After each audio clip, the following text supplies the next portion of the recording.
ನಮಸ್ತೆ ವೀಕ್ಷಕರೇ. ಈಗ ಸೂರ್ಯ ಮೊದಲನೇ ಮನೆ ಯಾರ್ದಿರುತ್ತೆ, ಲಗ್ನ ಸೂರ್ಯ ಯಾರ್ದಿರುತ್ತೆ ಅಂಥವರು ತುಂಬ ಬಿಗ್ ಮ್ಯಾನ್ ಆಗಿರ್ತಾರೆ, ರಾಯಲ್ ಪರ್ಸನ್ ಆಗಿರ್ತಾರೆ. ಅಂಥವರು 1ನೇ ಮನೆ, 5ನೇ ಮನೆ, 11ನೇ ಮನೆಯಲ್ಲಿರೋರು ಕಿಂಗ್ ಆಗ್ತಾರೆ, ಅಂದರೆ ರಾಜ ಆಗ್ತಾರೆ.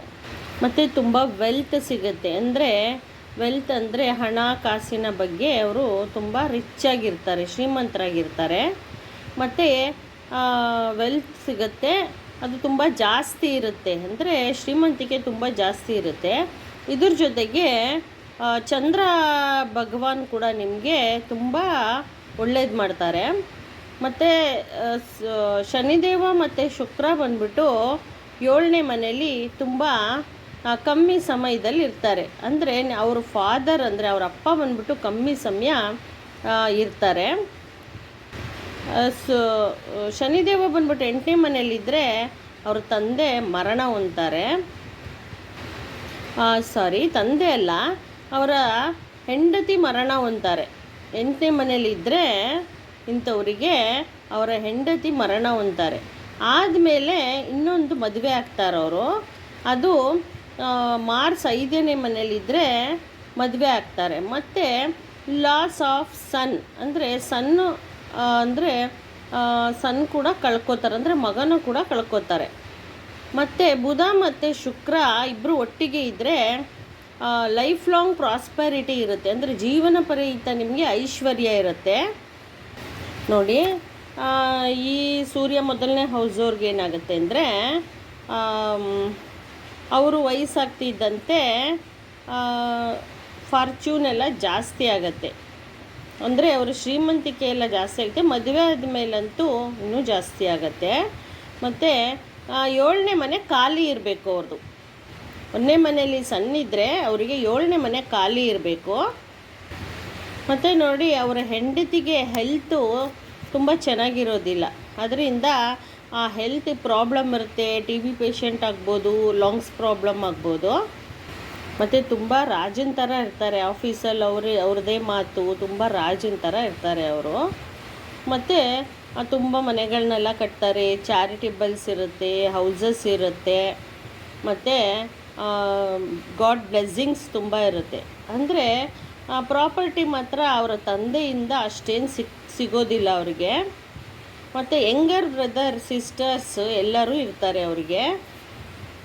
ಮತ್ತು ಕೋಪ ಜಾಸ್ತಿ, ರ್ಯಾಶ್ ಟೆಂಪರ್ ಇರುತ್ತೆ ಅವ್ರಿಗೆ. ಮತ್ತು ಅವ್ರ ಪೇರೆಂಟ್ಸ್ ಲಾಂಗ್ ಲೈಫಲ್ಲಿ ಇರ್ತಾರೆ, ಅವ್ರ ಪೇರೆಂಟ್ಸ್ ಜೊತೆ ತುಂಬ ಎಂಜಾಯ್ ಮಾಡ್ತಾರೆ. ಹೆಲ್ತು ಅಷ್ಟೇ ಅವ್ರಿಗೆ ತುಂಬ ಚೆನ್ನಾಗಿರುತ್ತೆ. ಫಾದರ್ ಮದರ್ ಎಲ್ಲ ಚೆನ್ನಾಗಿರ್ತಾರೆ ಅವರಿಗೆ. ಇವ್ರ ಲೈಫ್ ಬಂದ್ಬಿಟ್ಟು 100 ವರ್ಷ ಇರುತ್ತೆ ಇವರಿಗೆ ಲೈಫು. ಹಾನೆಸ್ಟಾಗಿರ್ತಾರೆ, ತುಂಬ ಸಪೋರ್ಟಿವ್ ಆಗಿರ್ತಾರೆ. ಮತ್ತು ಫೈನಾನ್ಷಿಯಲ್ಲ ತುಂಬ ಎಂಜಾಯ್ ಮಾಡ್ತಾರೆ. ಚಂದ್ರ 2ನೇ ಮನೆಯಲ್ಲಿದ್ದು ಬುಧ 11ನೇ ಮನೇಲಿ ಇದ್ದರೆ ಇವರು ತುಂಬ ಅಥಾರಿಟಿ, ಎಕ್ಸಲೆಂಟ್, ಲಕ್ಕಿಯಾಗಿರ್ತಾರೆ. ಐಶ್ವರ್ಯ ಎಲ್ಲ, ಜಾಬ್ ಎಲ್ಲ ಚೆನ್ನಾಗಿರುತ್ತೆ. ನೋಡಿ, ಇವರಿಗೆ 7ನೇ ಮನೇಲಿ ಏನಾದರೂ ಬುಧ ಇದ್ದರೆ ಅಂಥವರು ಶುಕ್ರ ಮತ್ತು ಕೇತು ಇಬ್ಬರೂ ತುಂಬ ಫೇವರಬಲ್ ಆಗಿರ್ತಾರೆ. ಮತ್ತು ಶನಿದೇವ ಏನಾದರೂ 1, 5, 11ನೇ ಮನೇಲಿದ್ದರೆ ಇವರಿಗೆ 25% ಅಷ್ಟು ಮ್ಯಾನಿಫೆಸ್ಟಾಗಿರುತ್ತೆ, ಚೆನ್ನಾಗಿರುತ್ತೆ. ಮತ್ತು ತುಂಬ ಒಳ್ಳೆ ಪವರ್ ಇರುತ್ತೆ ಅವರಿಗೆ, ಅಂದ್ಕೊಂಡಿದ್ದಾಗುತ್ತೆ. ಸನ್ನಿಂದ ಆಗುವಂಥ ತೊಂದರೆನ ಸ್ಯಾಟ್ರನ್ ಅಂದರೆ ಶನಿದೇವನಿಂದ ಸನ್ನಿಗಾಗೋ ತೊಂದರೆನ ತಪ್ಪಿಸ್ಬೋದು.